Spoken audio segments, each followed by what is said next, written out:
ये जीवन खत्म होने का मतलब पूर्ण अंत होना है, उसके बाद कुछ भी नहीं है। लफाजिया करने में क्या जाता है।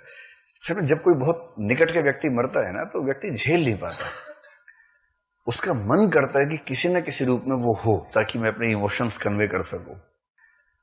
वो उस व्यक्ति की आत्मा बची उसके हित में नहीं है, जो रह गया उसके हित में है कि आत्मा हो, ताकि वो अपने इमोशंस को किसी तरह से संतुष्ट कर सके। इतना ही मामला है, उससे ज्यादा मामला है नहीं। बाकी भूत प्रेत होते होंगे, हमने देखा नहीं कभी, शहर में आते भी नहीं, गांव में ज्यादा रहते हैं, है ना। आप में से किसी ने साक्षात भूत प्रेत देखा है कभी? देखा या महसूस किया, मतलब कुछ ऐसा एकदम साक्षात नहीं देखा ना, तब ठीक है। आपने देखा है? मतलब वैसे तो मैं 500 रोज देखता हूं। सच वाला कह रहे हैं? चलो क्लास के बाद समझाना मुझे क्या कर रहा है। ये कहाँ की बात है? राजस्थान, बालाजी। क्योंकि बालाजी एक जगह है जहां मैंने सुना है ये ज्यादा रहता है, भूत प्रेतों की राजधानी है बालाजी, वहां पर वहीं वो ज्यादा रहते हैं। चलिए होंगे, पता नहीं, मुझे आइडिया नहीं, मतलब मेरा आमना सामने कभी हुआ नहीं, तो मैं बड़ा क्यूरियस रहता हूं कि कैसे होते होंगे भूत प्रेत। तो दिखा था या महसूस हुआ था? दिखे थे, लेकिन वो तो चेतना है। कपड़े पहने हुए थे, कपड़े पहने हुए थे, कपड़े कौन सा? लेडीज ड्रेस पहनी हुई थी, तो भूत नहीं होगी उसमें। हाँ हो सकता है, हो सकता है। आपने पत्थर फेंका, वो पीछे भागी, फिर हम जैसे घर के आसपास पहुंच गए थे, दौड़ते हुए पीछे, मतलब दोबारा दिखना बंद हो गया। आप जैसे घर पहुंचे, उल्टे पैर पड़े हुए। चलिए अभी इस बात को छोड़ देते हैं। इनका कहना यह है कि रास्ते में बैठी थी, लेडीज ड्रेस पहनी हुई थी, हम गए तो उन्होंने पत्थर मारे पीछे से। आपने मारे? इन्होंने पत्थर मारे, वो पीछे पीछे भागी। जब हम घर पहुंचे तो वो गायब हो गई। फिर हमने सुबह देखा कि उल्टे पैर बने हुए थे, तो वापस गई होंगी ना। आते टाइम उल्टे पैर बने हुए थे और जाते टाइम सीधे बने, वो मिट गया। तो हवा चली होगी, मिट गया हो, ऐसा क्या? पक्का भरोसा आपको भूत?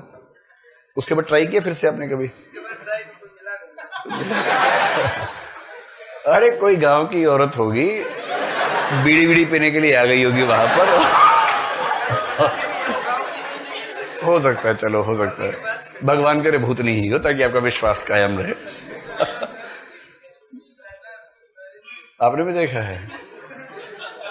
चलो इससे बाद में बात करेंगे। एक दार्शनिक का नाम केवल बता के बात खत्म कर रहा हूं, उसका नाम है एजे एयर। बहुत बहुत बड़ा दार्शनिक है एजे एयर।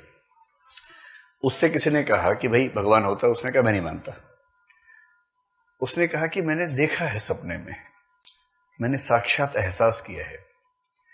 तो उसने एक ही सवाल पूछा कि जब आपने पहली बार भगवान देखा साक्षात, तो पहचाना कैसे कि भगवान है? जैसे आपने एक ही बार देखा, पहचाना कैसे कि भूत नहीं है? आप किसी को पहचानेंगे तब जब पहले देखा होगा। सुन तो लो। किसी को पहली ही बार देख के पहचानना बिना किसी एक्सपर्ट गाइडेंस के संभव नहीं है, क्योंकि आपने जीवन में एक ही बार देखा और आप पहचान भी गए। इसका एजे एयर के हिसाब से पता क्या उत्तर हुआ? आपने जिसको देखा वो वैसी ही थी जैसा बचपन से आपको भूत का चित्रण किया गया था। ठीक है, बस। अभी नहीं आप समझ पा रहे मेरी बात। आप बात नहीं समझ रहे, कोई बात नहीं, चलिए छोड़िए। तो उसने कहा कि यदि कोई मुझसे कहता है कि मैंने सपने में ईश्वर से बात की, तो इसका मतलब मैं निकालता हूं कि उसने सपना देखा कि उसने ईश्वर से बात की। सामने वाला कह रहा हाँ यही तो मैं कह रहा हूं। बोला मैं यही तो कह रहा हूं। यदि कोई मुझसे कहता है कि मैंने सपने में ईश्वर से बात की, तो मैं इसका मतलब ये निकालता हूं कि उसने सपने में देखा है कि उसने ईश्वर से बात की है। आप सोचते हैं एक के तो बात है, एक के बात नहीं है, अलग अलग बात है। छोड़िए, हम तो एक दुनिया समानांतर करते हैं, वो वाली दुनिया कभी और देखेंगे। अगली बार पत्थर मत मारना, इंट्रोडक्शन लेना। क्या अब तो वही कोई बात बने। ये क्या कि पत्थर मारना कौन सा तरीका हुआ भाई? मान लो भटकी हुई आत्मा भी है तो पत्थर क्यों मारते हो उसको? उसका भी तो हक है, भूताधिकार नहीं है उसके पास, खाली मानवाधिकार होता है। चलिए देखिए, जो कल ये किसका है?